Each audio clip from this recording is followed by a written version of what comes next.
Life has been full of tough times, with a few good moments along the way. Losing my parents when I was young hit me hard, like a pain that never fully goes away. But I was lucky because the older William couple who lived next door took me in. They were the kindest people and treated me like their own grandchild, not like someone they had to take care of. We didn't have much money, but we were rich in love, and that was what really mattered. Things changed when they died in a car accident, just as I was about to turn 20 and thinking about going to college. Suddenly, I was on my own again. They left me some money for school and their house in the suburbs.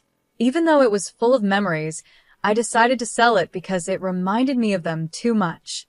I used the money to get a small apartment in the city, close to the college where I was going to study financial management. I met Michael at a friend's party. He was easygoing, fun, and didn't care what others thought. We got along right away. He accidentally bumped into me and spilled my drink. "Hey, watch it," I said, more surprised than angry. He smiled and said, "All right, my bad. Let me fix that." "What were you drinking?" I said, "Just beer." And he called out, "2 beers coming right up." That was Michael, simple, straightforward, and relaxed. We talked all night about everything and nothing. We found out we both hated sushi, but loved old movies. Talking to him was easy, and when the party ended, I didn't want to say goodbye. A year later, he proposed. We were watching TV together, just the two of us. He pulled a ring out of his pocket, no big speech or fancy gestures, and said, "Marry me," holding the ring so tightly I thought it might break. I laughed. Not because it was funny, but because it was so perfectly us, simple and a little messy. "Yes, of course, you big goof," I said. Getting married didn't change much at first. It just felt right. We were the same as before, just officially married. We made ourselves at home in my small downtown apartment, close to the busy city, but having someone to share the quiet moments with made a big difference. Evenings didn't feel so lonely anymore, and for the first time in a long while, life felt complete. Marriage brought some comforts, but just when you start feeling settled, life can throw surprises your way. Michael's parents, Mr. and Mrs. Jacob, were wonderful people. From the start, they welcomed me warmly into their cozy suburban home. I could see where Michael got his laid-back attitude from. Their kindness was a balm to my still hurting heart after losing my own family. Mrs. Jacob would often say, "We're so happy you're part of our family now," and squeeze my hand with a firm, yet gentle touch. I'd always say, "Thank you so much for making me feel so welcome." We began spending weekends with them, having backyard barbecues and long chats over hot cups of coffee. Life felt simple, honest, and good until it wasn't. Michael had to go on a work trip for a year, taking him out of state. The timing wasn't ideal, but it was a great chance for his career. Soon after he left, Mr. and Mrs. Jacob's health started to decline. It happened quickly, and one day Mrs. Jacob called, sounding deeply worried. "Anna," she said, her voice trembling, "we need your help. I'm sorry to bother you, but things aren't good. Mr. Jacob is not doing well." I quickly packed my things and headed to their home. It hurt to see them both looking so frail. Mr. Jacob, who had always seemed so strong, now looked smaller, connected to tubes for his treatment. I settled into their routine, taking care of the cooking and cleaning, while Mrs. Jacob focused on looking after Mr. Jacob. In the evenings, I would read his favorite books to them. Often, he'd fall asleep before I finished a chapter, but on good days, he'd quietly say, "Thank you, Anna," even though his voice was weaker than before. I'd smile and reply, "It's my pleasure," holding his hand to comfort him. One afternoon, while I was preparing dinner, Mrs. Jacob sat at the kitchen table, looking more tired than usual. She wrung her hands nervously and said, "Anna, I don't know how to say this, but we're having some problems. Mr. Jacob was the main provider, and now things are tough." I put down the knife and gave her my full attention. "Sweetie, we're in a tight spot. Would you consider renting out your apartments? I hate to even ask, but maybe it will help us get through this tough time," Mrs. Jacob said, looking down, clearly embarrassed. Her words showed how serious their situation was, and I felt sorry for them. When I had no one, they took me in and became my family, so how could I say no? I tried to ease Mrs. Jacob's worries and said, "Of course, Mrs. Jacob. I'll take care of it right away," without even thinking twice. I found a tenant for the apartment quickly and sent Mrs. Jacob the rent money every month, along with extra for groceries and any unpaid bills. Family is what holds us together, so even though my commute to work became a long, tiring drive, I reminded myself of this on the hardest days. Each time I gave Mrs. Jacob the money, she would say, "You're a godsend, Anna," and I could see her relief. My only comfort was Michael's calls. Hearing his voice was like a brief escape. "How are things going, Jazz? Are you doing okay?" he would ask, even through the static of long-distance calls. I'd force a smile into my voice and say, "We're managing. Don't worry about us," not wanting to add to his stress. But everything changed when Mrs. Jacob's daughter from her first marriage, Shirley, suddenly appeared. The mood in the house shifted instantly, like a cold wind sneaking in. I didn't know her well, but I had heard enough from Michael and had seen how tense things got during her brief, awkward visits. I was already struggling with long drives to work and taking care of Mrs. Jacob, who was bedridden and getting sicker. But with Shirley around, the tension only grew. She made herself comfortable and made it clear she was here to stay. One evening, after a long, tough day, Mr. Jacob weakly called me over. His voice was shaky and low. "Anna, please keep an eye on Shirley," he said. "She's not a good person." His words made my stomach twist. "I understand, Mr. Jacob," I promised, even though I wasn't sure what exactly to watch out for. Just as Mr. Jacob warned, it didn't take long for Shirley to start taking control. The first signs appeared quickly. One morning, I found Shirley in the kitchen, standing by the breakfast table like a storm cloud. She sipped her coffee and looked at me like I didn't belong there. "Just so we're clear, I'm not here to be a maid or a cook for anyone," she said. I was surprised, but I stayed calm.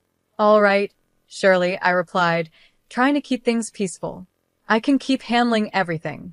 I've been doing it so far." "Good, because I'm not doing anything. This is Mom's house," she snapped, daring me to challenge her.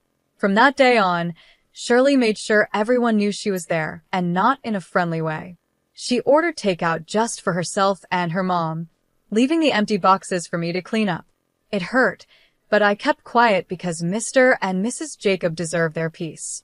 One evening, Mrs. Jacob, with a hint of her old warmth, said, "Anna, why don't you stay and eat with us tonight?" But before I could answer, Shirley cut in. "Anna has been busy all day, Mom. She probably wants to eat later," acting like she was looking out for me. It was clear I wasn't welcome. The days felt longer, and my chores piled up. Shirley's attitude spread throughout the house. Late at night, I could hear her talking to her mom, using harsh words to turn her against me. Slowly, Mrs. Jacob, who used to be so kind, changed. She thanked me less, and her looks became colder. A few weeks later, Mr. Jacob passed away. Michael flew in for the funeral, just in time to say goodbye. The whole event was sad, but having him, there was a relief. We hadn't seen each other for months, and it felt good to have him by my side during such a hard time.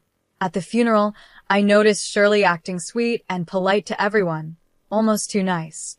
After the service, Michael and I found a moment alone. "How've things been while I've been gone?" he asked softly. "It's been fine. Everything is okay," I said, forcing a smile. He already had enough to deal with, and I didn't want to add to his worries. "Are you sure? You seem a bit tired," he said, looking at me with concern. "It's just been busy helping out around here," I said, trying to brush it off. I said, trying not to look him in the eye. It wasn't the right time to bring up all the problems brewing under the surface. After Michael left, Shirley dropped the act of being the caring sister. Her rude and disrespectful behavior returned, and I had to deal with it once again. The whole mood of the house changed. Maybe it was her way of handling grief, but Mrs. Jacob became distant and cold towards me. Our conversations turned into orders, and I started to feel less like part of the family and more like an outsider. Shirley took control of the house, acting like she was in charge. She didn't care about anyone's feelings but her own.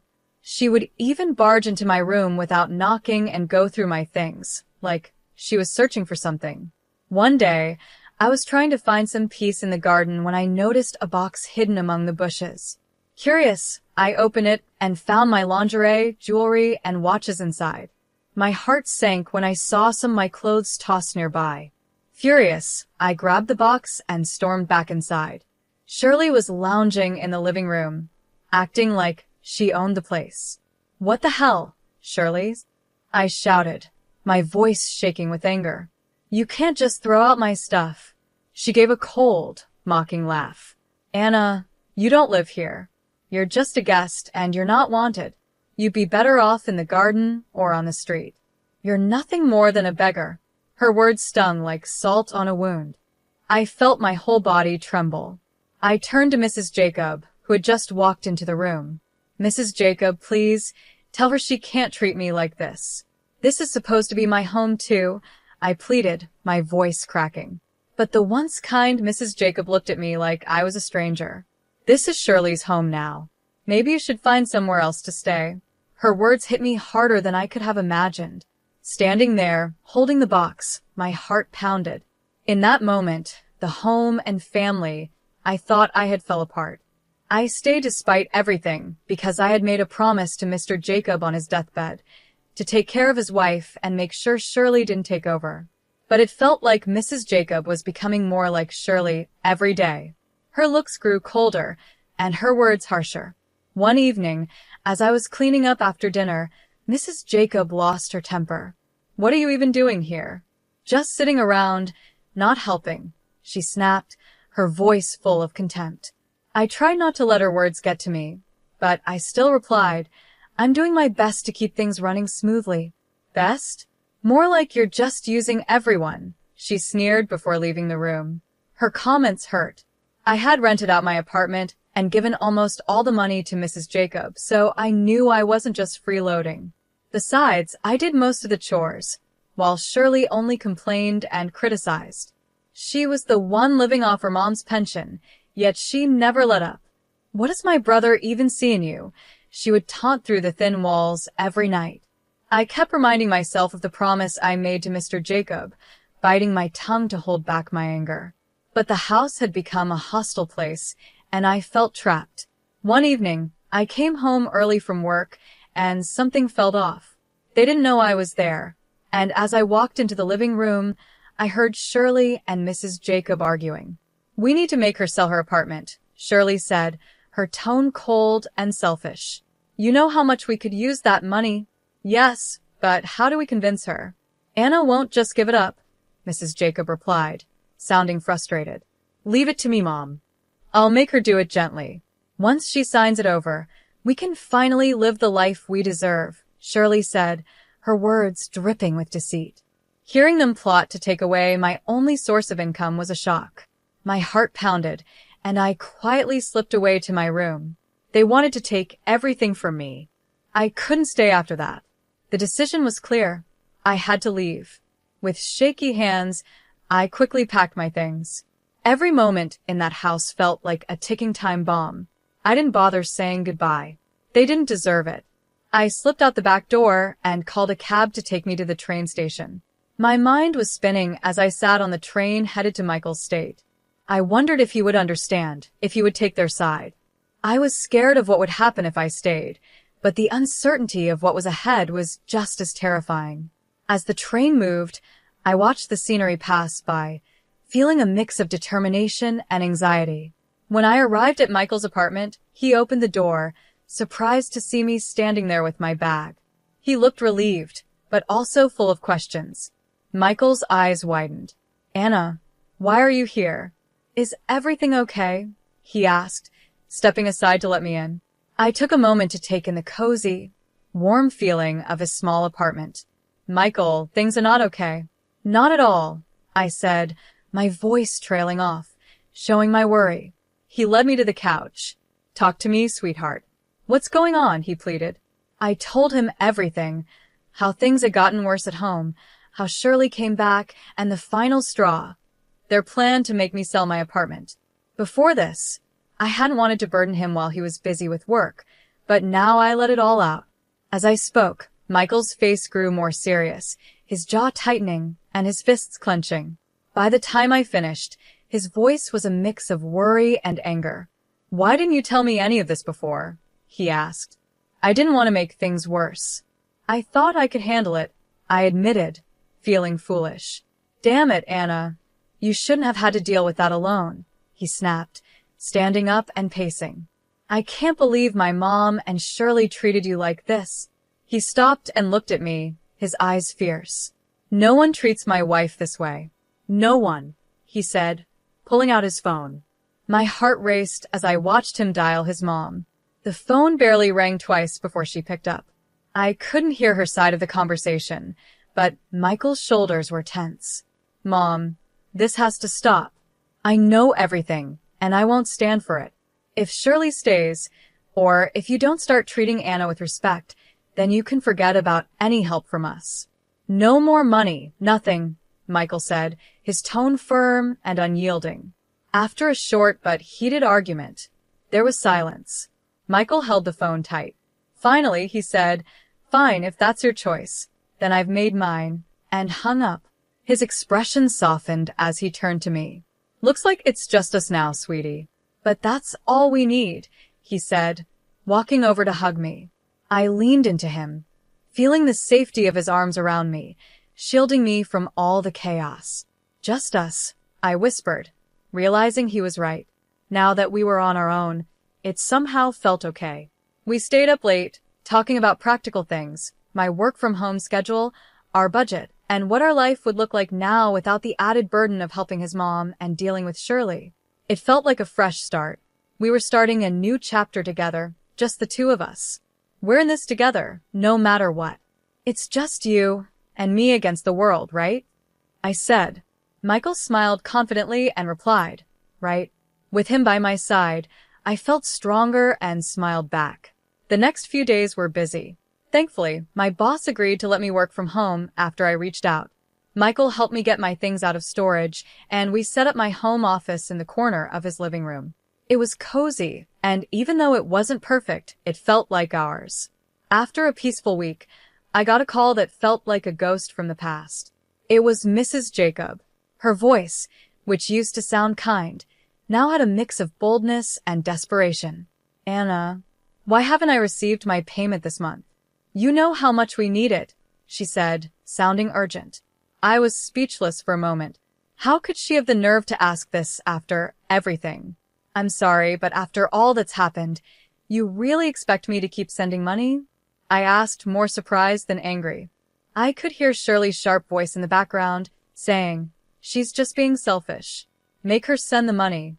I could picture Mrs. Jacob looking upset, but she finally said, "But we're family," sounding both pleading and angry. "No, family doesn't treat each other like that," I said firmly. "Goodbye, Mrs. Jacob," and I hung up before she could reply.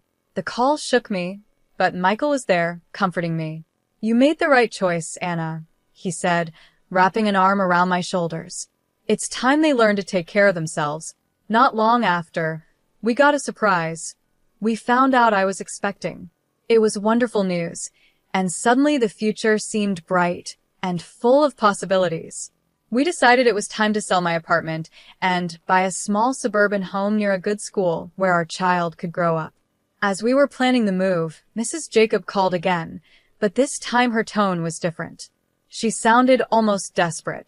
"I'm sorry for everything. Shirley took the money, made me sell the house, and now I have nothing. Can I come live with you and Michael's?" Her request sent a chill down my spine, and I could hear the tremble in her voice.